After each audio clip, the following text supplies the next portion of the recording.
A day in my life as a BSIT student na tinamad mag-grade 1. So guys, chinek ko lang din yung bike ko dyan kung pwede na ba siyang ipang ride. Tinignan ko lang kung flat ba yung gulong. Chinek ko na din yung mga preno kung okay ba. So, okay naman siya. Tara, ride na tayo. Sa mga oras na yan, palabas na rin pala ako ng eskinita namin. Mga 5:30 pa lang din pala niyan. Maaga rin pala ako nagising yan para mag-prepared at maligo. Di ko na lang na-videoan, nagmamadali na kasi ko baka abutan pa ako ng araw. Sa mga oras na yan, palabas na ako ng aming barangay. Wala rin pala akong suot na helmet dyan kasi yun ang hiram lang din ako ng bike sa tropa ko. And wala rin siyang helmet, tsaka wala rin akong helmet sa bahay namin. Kasama ko rin pala dyan yung kapatid ko. Akala ko sasama siya sa akin, kaso sumama lang pala siya para bumili lang din ng tinapay sa plaza. Sayang, wala akong taga-video. Nakabike nga din pala dyan yung kapatid ko, kasi kapag umangka siya sa akin, baka sumemprang lang din kami. Nasisikipan kasi ako kapag may angkas at hindi ako makapag-drive ng maayos. Nasa plaza na nga pala tayo sa mga oras na yan. At ako papunta nga pala ako ng bakery para bumili ng tinapay at kakainin ko mamaya doon sa destination ko. At ayan, igigilid ko lang muna yung aking bike para safe lang siya at hindi masagin ng mga dadaan. Ayan. Yung short ko nga pala dyan bumababa kaya inaayos ko. At bumili lang din pala ako ng 2 tinapay dyan. Isang ham and cheese. Tsaka yung kulay puti na parang donut. Hindi ko kasi alam tawag.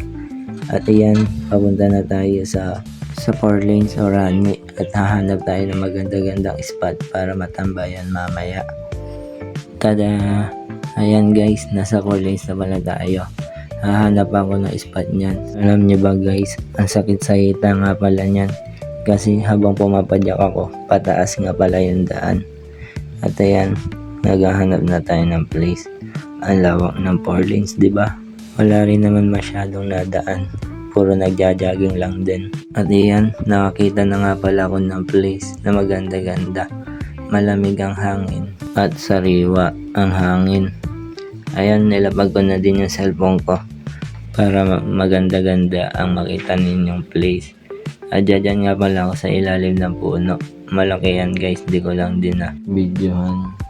Papakita ko nga pala dyan yung binili kong pagkain sa inyo. Ayan guys, ayan yung donut na di ko alam patawag. Tsaka ayan yung ham and cheese. Samahan niyo ako kumain guys. Let's eat! Akala ko sa unang tingin kanina may duyan, yung pala wala. Pero may higaan naman dun na papag. Ayoko lang din, madumi rin. Habang kumakain nga pala ako dyan, napapaisip ako kung ano nga bang benepisyo ng pagbabike natin. Napapaisip ako na nakakapagpalakas nga pala ng katawan natin ang pagbabike. Nakakatulong din na palakasin ang puso, baga at mga kalamnan natin sa binti. Isa rin itong magandang paraan para mapanatiling malusog at active ang ating mga katawan. Isa rin nakakapagbawas ng stress ang pagbabike dahil malilibang tayo at nare-relax ang isip natin habang nakakalanghap ng mga sariwang hangin at nakakalimutan natin ang mga problema kahit sandali.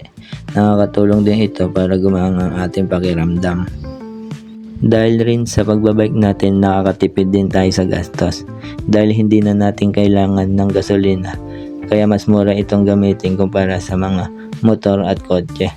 Nakatipid din tayo sa pamasahe kung malapit lang naman ang ating pupuntahan. Paalala ko lang lagi, kapag tayo ay lagi nagbabike, lagi tayo sumunod sa mga batas trapiko. Suriin din natin muna ang ating mga bisikleta bago tayo bumiyahe. At maging alerto tayo habang nagbibisikleta. At isa pong paalala guys, kung saan man tayo pumunta, mapa-nature man yan o hindi, mas maganda mapanatili natin ang kalikasan. Tingnan mo yung ginawa ko dyan, binalsa ko muna yung aking basura at itatapon ko na lang kung saan may tamang tapunan. At iyan, tapos na ako kumain. Uminom na rin nga pala ako, hindi ko na rin napakita kasi nasa bike yung tubig. Aalis na nga pala ako sa mga oras na yan para umuwi dahil naabutan na rin tayo ng araw. Mag-aalas 8 na nga din pala niyan. Habang pauwi ako, in-enjoy ko muna at nilaro ko lang muna ang malawak na 4 lanes dahil walang mga dumadaan. Nagsigsag-sigsag lang muna ako sa kalagitnaan ng 4 lanes. At ayan, pauwi na ako. Dumaan nga rin muna pala ako sa 7-Eleven para bumili ng tubig. Dahil nauuhaw na rin naman pala ako at ubos na ang aking tubig. Ayan, nasa iskinita na ako ng bahay namin. At liliko na ako pauwi ng bahay. At dedire-diretso na lang pala ako niyan para makauwi na ako. At hanggang dito na lang ang aking video. Maraming salamat po.